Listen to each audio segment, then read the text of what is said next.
Hello বন্ধুরা, আজকে আমি তৈরি করছি একটা নতুন রেসিপি।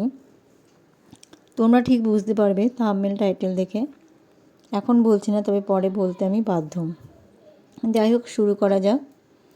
আমি এটা নিয়ে নিয়েছি ডালিয়াটার পরিমাণ হচ্ছে 1 বাটি। সে তোমরা যে কোনো বাটিতে নিতে পারো বা কাপে। 1 বাটি ডালিয়া নিলাম। ডালিয়াটাকে কড়াইয়ে সুন্দর করে নেড়ে নেব। যতক্ষণ একটা সুন্দর গন্ধ উঠছে ততক্ষণ পর্যন্ত আমি এটা নাড়ব।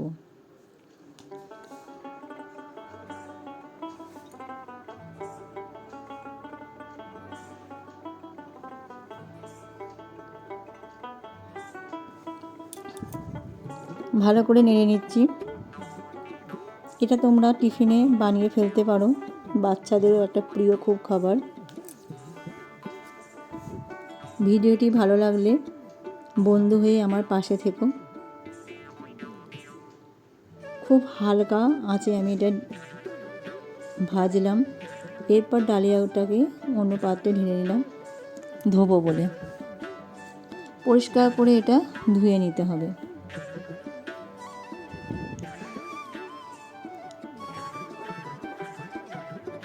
ভালো করে ধুয়ে নিচ্ছি। ধোয়া হয়ে গেছে। এবার ডালিয়াটাকে তুলে রেখে দিচ্ছি আমি একটা স্ট্রেনারের মধ্যে। তোমরা চাইলে একটা বড় ছাঁকনির মধ্যেও তুলে রাখতে পারো, যা খুশি। এবার দিয়ে দিয়েছি কড়াইয়ে সাদা তেল। তোমরা চাইলে ঘিও দিতে পারো। এর মধ্যে দিয়ে দিয়েছি চীনাবাদামগুলোকে হালকা করে ভেজে নিচ্ছি। কাজুটা একটু পরে দেবো, কারণ কাজুটা দিলে তাড়াতাড়ি লাল হয়ে যায়।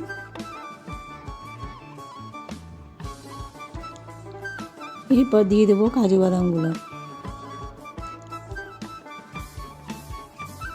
কাজু বাদামগুলো হালকা করে নেড়ে নেব।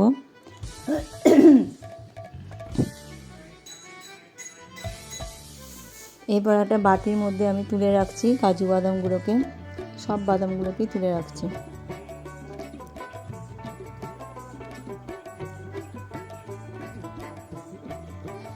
বাদামগুলোকে বাটির মধ্যে তুলে রাখলাম। এরপর দিয়ে দিলাম গ্রেট করা আদা। তোমরা আদাটাকে কুচিয়েও দিতে পারো, যা খুশি। আর আমার আলু ভাজা ছিল, সেই আলুগুলোকে দিয়ে দিলাম। এরপর এটাকে আমি ভালো করে একটু নেড়ে নেব। আর পরিমাণ মতো চিনি, মানে মিষ্টি যাকে বলে, নুন, হলুদ, এটাও কিন্তু তোমরা তোমাদের মতো দেবে।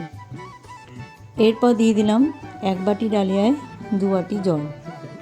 যা বাটিতে মাপবে সেই বাটির পরিমাণটা ডবল হবে।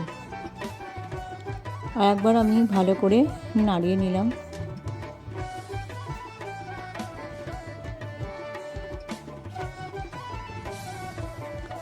দুটো চেরা লঙ্কা দিয়েছিলাম, এটা আমি বলতে ভুলে গেছি, স্কিপ করে দিয়েছিলাম।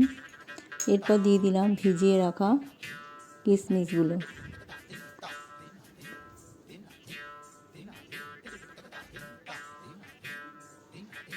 ভালো করে আর একবার নাড়িয়ে দিলাম। এরপর আমার যে ডালিয়াটা আমি ভেজে রেখে দিয়েছিলাম সেই ডালিয়াটা দিয়ে দিলাম। ধুয়ে রেখে দিয়েছিলাম সেই ডালিয়াটা দিয়ে দিলাম। এরপর আমি এটাকে চাপা দিয়ে রাখবো।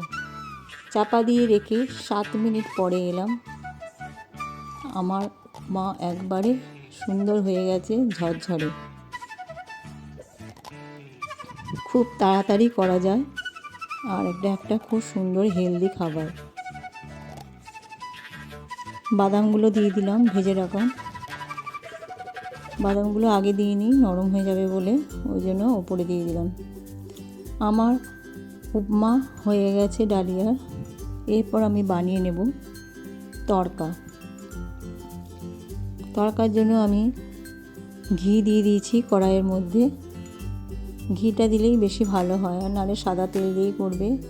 দিয়ে দিলাম সাদা সর্ষে। তোমরা যদি সাদা সর্ষে না থাকে কালো সর্ষেও দিতে পারো। আর দিলাম একটু ছোলা ডাল। কারি পাতা থাকলে অবশ্যই দেবে। কারি পাতাটা খুব সুন্দর, ভালো লাগে। আমার কাছে ছিলই না, ওই জন্য আমি দিতে পারিনি। কারি পাতাটা দিলে টেস্টটা আরও দ্বিগুণ হয়। এটাতেও খুব সুন্দর টেস্ট হয়েছিল, না খেলে বুঝতে পারবে না। আমি এবার তড়কাটা এখানে রেডি করে নিচ্ছি কড়াইয়ের মধ্যে।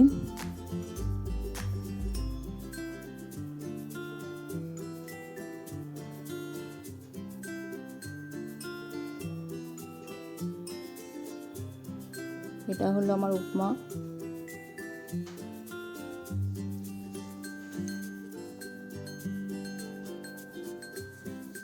বেশ সুন্দর একটা গন্ধ বেরোচ্ছে তরকাটা থেকে, সর্ষের সুন্দর একটা গন্ধ।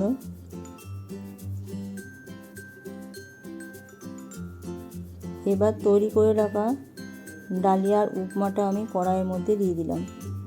এইবার এটা সুন্দর করে এদিক ওদিক ওপর নিচ করে নেড়ে নেব।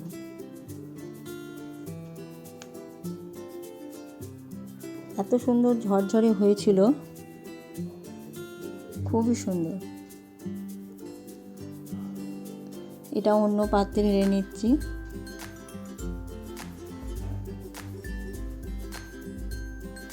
এটা তোমরা চাইলে টিফিনে করতে পারো বা রাতের খাবারেও তৈরি করতে পারো, খুব সুন্দর টেস্টি। আমি এরকম নিত্য নতুন ভিডিও দিয়েই থাকি, আর বেশিরভাগই আমি সিম্পলের মধ্যে দিই। আমার AZ ব্লগস, তোমরা আমার পাশে থেকো। ফিরে আসছি পরের ভিডিওতে, তোমরা ততক্ষণ ভালো থেকো।